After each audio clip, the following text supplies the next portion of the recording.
Many people wonder the path they will take when they get older. Who will I become? What type of person will I be?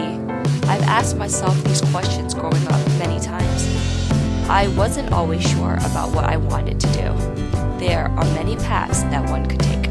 How would I know if it's the right one for me? Although there were many choices, a decision had to be made.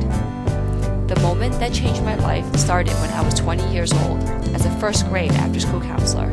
My job was to help students with homework, plan activities, and take them to a library. In my class, I had a boy named Casey. He was very sweet and talkative. He loved to raise his hand and participate. One day, he came up to me and thanked me for calling on him. I thought this was a little strange. He told me that his classroom teacher never calls on him, even though he raises his hand. He proceeded to tell me that his teacher thinks he will give the wrong answers, so she never calls on him. This was very troubling to me. I decided to ask around and found out Casey was a student with special needs. A couple of weeks after my conversation with Casey, I was doing an art activity.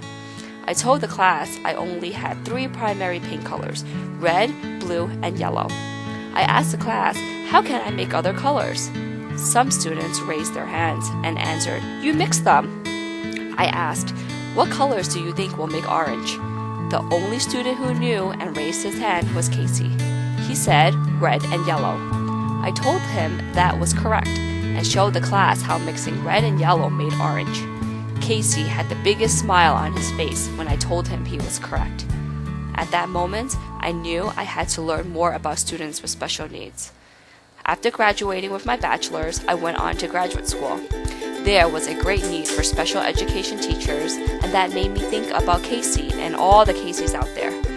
After graduating, I got a job as a substitute teacher and subbed for 3 years. I'm now a middle school special educator teaching ELA and social studies. I often think about Casey and wonder how he's doing. I hope he's doing well and living life to its fullest, because he has done that for me by leading me down